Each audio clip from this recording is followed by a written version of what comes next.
You're standing around a fire. It's 50,000 BC. The sun just went down. There's no Netflix. There's no phone. There's no existential dread about your inbox. There's just you, the flames, and the thick, choking smoke curling directly into your face. And somewhere at some point, one of your ancestors looked at that smoke and thought, wait, what if I did that on purpose? This is the story of how humans discovered smoking. Not cigarettes, not cigars. Not the guy outside the office who you always end up talking to for too long. We're talking about the very first time a human being intentionally inhaled something burning, and why that might be one of the oldest habits our species has ever had. Because here's the thing nobody tells you. Smoking doesn't start with tobacco. It doesn't start with colonial trade routes or Native American ceremonies or even agriculture. The desire to inhale smoke might be hardwired into us on a level so deep, it predates civilization entirely. And the evidence for this is genuinely insane. Let's start with fire. Because before you can smoke anything, you need fire. And fire has been part of the human story for a very, very long time. The oldest confirmed evidence of controlled fire use by our ancestors dates back roughly 1 million years, from a site called Wonderwork Cave in South Africa. Archaeologists found burnt plant ash and charred bone. Not the result of a wildfire, but of a sustained, contained fire, used deliberately inside a cave. Now, 1 million years ago, we weren't even Homo sapiens yet.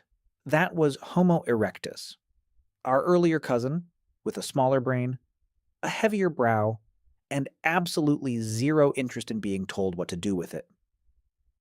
They sat around fires just like we do. They cooked, they stayed warm, they huddled together in the dark, and they breathed smoke. Every single day for hundreds of thousands of years, every human and pre-human ancestor who sat near a fire inhaled smoke. It was unavoidable. It was constant. It was basically the original air quality situation, and nobody had an app to check it. But here's where it gets interesting. Some of that smoke wasn't just wood smoke. When you burn organic matter, you don't just get carbon dioxide and water vapor. You get a cocktail of compounds depending on what you're burning. Some plants, when combusted, release psychoactive chemicals, alkaloids, terpenes, compounds that interact with the human nervous system in ways that are, let's say, noticeable. In other words, some of our ancestors were absolutely accidentally getting high around the campfire, and they had no idea why they felt amazing. This isn't a fringe theory. Researchers have proposed for decades that early humans living in forested environments would have regularly been exposed to the smoke of psychoactive plants like cannabis, Nicotiana species, and various entheogens that grow naturally across Africa, Europe, and Asia. The human brain, it turns out, has receptors that respond to cannabinoids. These receptors didn't evolve because of cannabis. They're part of our endocannabinoid system, which regulates everything from mood to memory to appetite. But the fact that they exist means that when a human first inhaled smoke from a burning cannabis plant, their brain wasn't confused. Their brain was like, oh, hello, I've been waiting for you. And that moment, that first accidental hit of psychoactive smoke around a prehistoric campfire, might be the true origin of smoking. Not a decision, not a plan, just a very pleasant accident, repeated enough times that someone eventually thought to recreate it on purpose. Think about that for a second. The entire multi-trillion-dollar global tobacco industry, the centuries of ritual, the shamanic traditions, the medical practices, the social customs, all of it may have started because a tired hunter sat downwind of the wrong bush and had a really unexpectedly great evening. History is sometimes beautiful in the most absurd ways. Now here's where we have to be careful about timelines, because ancient humans smoked things, and ancient humans intentionally cultivated things to smoke are very different claims. Let's talk about what the archaeology actually tells us. The oldest direct evidence of intentional cannabis use, meaning burned cannabis seeds found in a context suggesting deliberate inhalation, comes from a burial site in the Pamir Mountains of Central Asia, dating to around 500 BC. Excavators found wooden braziers containing stones that had been superheated, alongside residue from cannabis plants with unusually high THC content. This wasn't wild cannabis used for rope or seeds. This was the good stuff, and it was placed directly in a ritual burial context, 500 BC.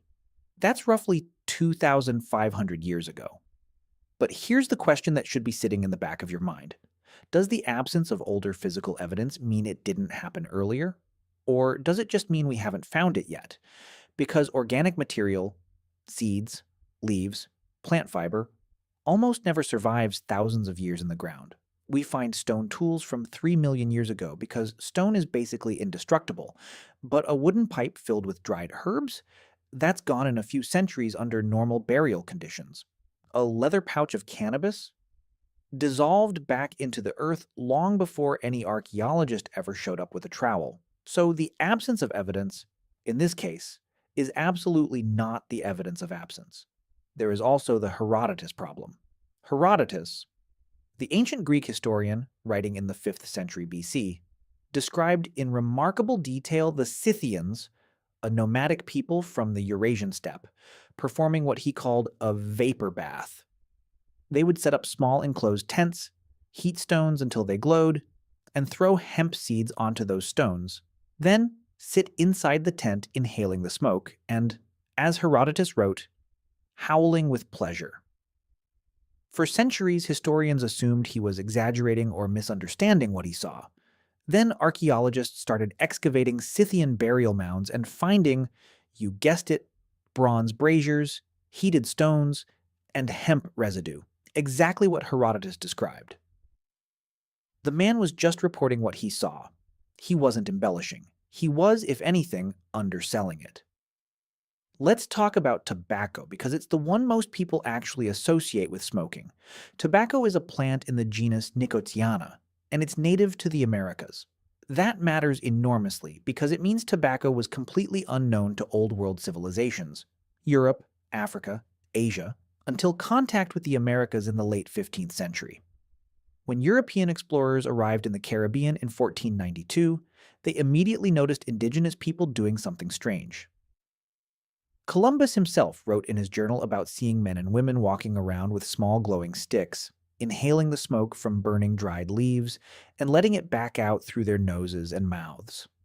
His crew was baffled. His crew also, within weeks, tried it themselves. Because of course they did. But tobacco use in the Americas is far, far older than 1492. Archaeological evidence of tobacco, specifically chemical residues in ancient pipes, has been found dating back to at least 3,500 years ago in the southeastern United States. Some researchers believe it could go back considerably further, possibly 10,000 years or more, tied to the development of cultivation in the Amazon basin. And here's the thing about tobacco in ancient America. It was not recreational. Not primarily. It was sacred. Tobacco was used in healing rituals, in communication with the spirit world, in binding agreements between tribes. Blowing smoke on someone was an act of blessing, of connection, of respect. A shaman who smoked wasn't having a casual cigarette break. He was opening a channel between the living and the divine. The smoke itself was considered a living carrier, a messenger that traveled between worlds, carrying prayers upward and bringing visions downward. That framing matters. It explains why tobacco use was so disciplined, so ritualized, so controlled in many indigenous cultures for thousands of years. When something is sacred, you treat it with reverence. You don't chain smoke it while watching TV. The idea of tobacco as a casual everyday habit, something you do on a lunch break or while waiting for the bus, is an almost entirely European invention, and a fairly recent one at that. Now, let's go back even further, because there's a piece of this story that most people have never heard, and it might be the oldest evidence of intentional smoking in the entire archaeological record. In 2019, researchers made a remarkable discovery at a site in the Great Salt Lake Desert in Utah. They found a hearth, a cooking and heating fire, roughly 12,000 years old, containing the seeds of Nicotiana attenuata, a wild tobacco species native to North America. These weren't seeds that had accidentally blown into the fire. They were concentrated, present in a way that suggested deliberate placement. The site predates any known pottery or pipe artifacts in the region by thousands of years. This pushed back the possible timeline of tobacco use in the Americas by a significant margin. And it raised a genuinely fascinating question. If people were throwing tobacco into fires 12,000 years ago, whether to inhale the smoke or for ritual purposes or both, what were people in other parts of the world doing with their local psychoactive plants at the same time? Because 12,000 years ago, humans were everywhere. They were in Africa, in Asia, in Europe, in Australia. And the human desire to alter consciousness, to seek out altered mental states, that is not an American phenomenon. That is a human phenomenon. Let me throw something at you that might sound wild, but is taken seriously by respected anthropologists: the intoxication hypothesis. The basic argument goes like this. Across virtually every human culture ever documented, people have sought out ways to alter their consciousness. They've drunk fermented beverages, eaten psychedelic mushrooms, inhaled smoke, chewed plant leaves, and swallowed seeds.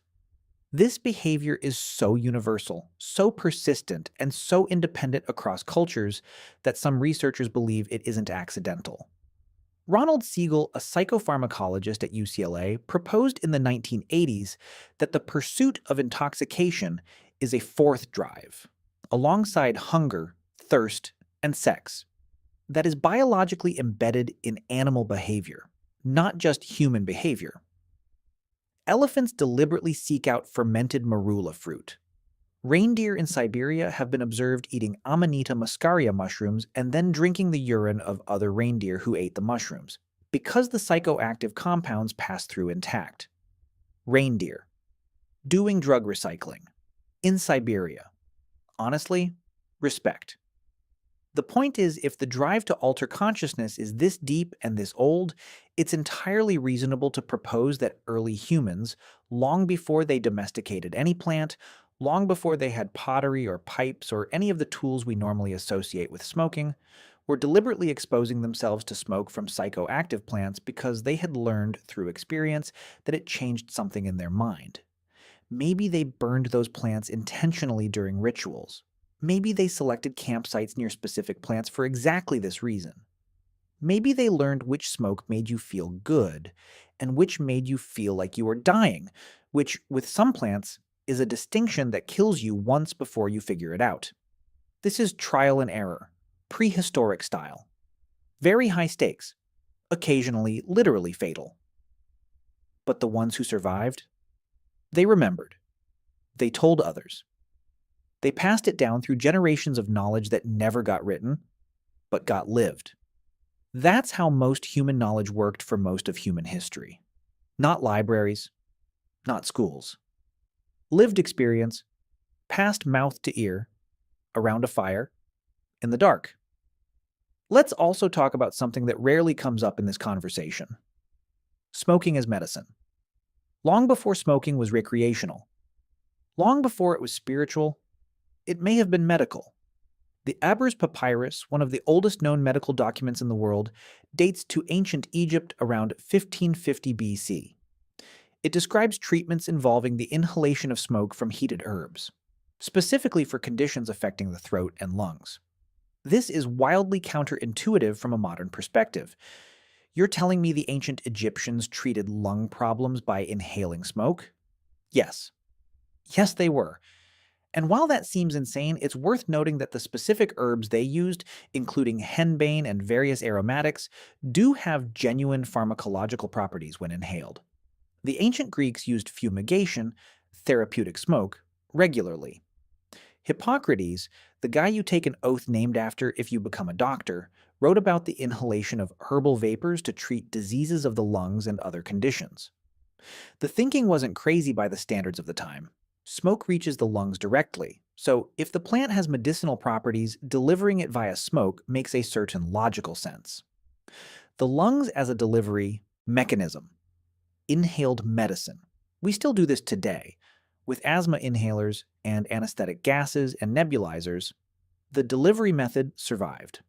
The burning part, thankfully, mostly didn't. Ancient Indian Ayurvedic medicine, dating back over 3,000 years, describes a practice called dhumapana, literally smoke drinking. involving the inhalation of medicinal herbs through pipes. The texts describe specific plants, specific conditions, specific preparations. This wasn't casual or improvised. It was a sophisticated medical system with detailed protocols and centuries of refinement behind it. Across ancient China, ancient Mesopotamia, ancient Greece, ancient India, in virtually every early civilization on record, there is evidence of people inhaling smoke deliberately for therapeutic purposes, as a recognized medical practice. Not because they were addicted, not because they thought it was cool, because it worked, or at least it worked sometimes. Or at least it worked enough times that they kept doing it. And in a world without antibiotics, without surgery, without any of the tools modern medicine takes for granted, works sometimes was a pretty meaningful bar to clear. There's another angle to this story that doesn't get enough attention, and it has to do with social bonding. Humans are deeply social animals. We evolved in groups, and group cohesion, the ability of a group to stay together, trust each other, act in coordination, was literally a matter of life and death for most of our evolutionary history. Isolated individuals died. Groups survived. Anything that enhanced social bonding had genuine survival value. And shared rituals, including shared consumption of psychoactive substances, are extraordinarily powerful tools for social cohesion. When a group of people undergo a shared altered experience together, it creates a sense of connection, of trust, of mutual understanding that is very hard to replicate any other way. Modern neuroscience has confirmed this. Shared rituals synchronize neural activity, increase trust, and deepen group identity in measurable, documented ways. So when a group of ancient humans sat together in a closed space, breathing in smoke from burning cannabis or other herbs, and collectively entered an altered state, that wasn't just recreational. That was social technology. That was how you built the kind of deep trust and group cohesion that let you go into dangerous situations together and come back alive. The ritual smoke circle wasn't just a party, it was infrastructure. Here's where we arrive at the uncomfortable part of the story. The transition from sacred smoke to casual habit is, historically, an absolute disaster. When tobacco arrived in Europe in the 16th century, it spread with a speed that should remind you of something. Within decades, smoking had gone from an exotic curiosity to a continental obsession. By the 1600s, tobacco was being traded globally. By the 1700s, snuff, powdered tobacco inhaled through the nose, was fashionable across European aristocracy. By the 1800s, cigars were everywhere. By the early 1900s, the industrially manufactured cigarette had been invented, making tobacco consumption cheaper, more convenient, and more addictive than anything that had come before. What had taken Indigenous Americans thousands of years to incorporate into a measured, ritualistic, deeply cultural practice was, in the hands of European industrialists, turned into a mass-market consumer product within 4 centuries. The tobacco industry in the 20th century then spent decades and billions of dollars suppressing the evidence that cigarettes caused cancer. Evidence their own scientists had compiled internally. They marketed cigarettes to children. They hired doctors to endorse their products. They added chemical compounds specifically to make nicotine hit faster and harder, and leave the system more quickly, maximizing addiction. They turned something ancient and ritualistic and communal into a product specifically engineered to be as physically destructive and as financially extractive as possible. A shaman and a tobacco executive both worked with the same plant. They had almost nothing else in common. The gap between a shaman in 500 BC placing cannabis on hot stones in a ritual burial and a tobacco company executive in 1960 signing off on marketing cigarettes to teenagers is one of the larger moral chasms in human history. Both involve smoke. Almost nothing else is the same. So when did ancient humans start smoking? The honest answer is, we don't know exactly. And we probably never will. The physical evidence takes us back 12,000 years with some confidence, and possibly much further with reasonable speculation. The behavioral drive that underlies smoking, the desire to alter consciousness, to share ritual experiences, to use inhaled substances as medicine, is almost certainly far older than any artifact we've found. It may be as old as fire itself. It may be as old as the cognitive leap that made us human in the first place. The ability to connect cause and effect, to look at a burning plant and think, last time that happened, I felt different. Let me do that again. That's not addiction. That's intelligence.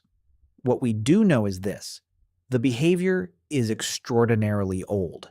It predates agriculture. It predates pottery. It predates every civilization you've ever learned about in school. What is absolutely clear is that by the time the historical record begins, in every corner of the world where humans lived, they were already finding ways to put smoke into their bodies.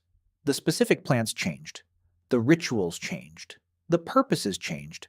But the behavior was already ancient by the time anyone thought to write it down. There's something almost poetic about that. For all the things that separate modern humans from our ancestors, the technology, the medicine, the internet, the truly baffling amount of content we consume every day, there are these thin threads of continuity that run unbroken through 100,000 years of human experience. Fire, smoke, breath. The oldest humans sat around fires and breathed the same smoky air you'd smell at a bonfire tonight. Some of them, at some point, started paying attention to what that smoke was doing to them. And then they started choosing it, and then they started passing that choice down to their children and their children's children, and eventually to the Scythians howling with pleasure in their tents, and the Egyptian physicians prescribing henbane, and the Mayan shamans reading visions in the rising smoke, and the Taino people on a Caribbean beach watching confused Europeans try tobacco for the first time and cough until their eyes watered. Either way, next time you flip a light switch or sit around a summer fire or catch a whiff of wood smoke on a cold night, you're participating in something far older than you realize. You're doing what humans have always done. You're breathing.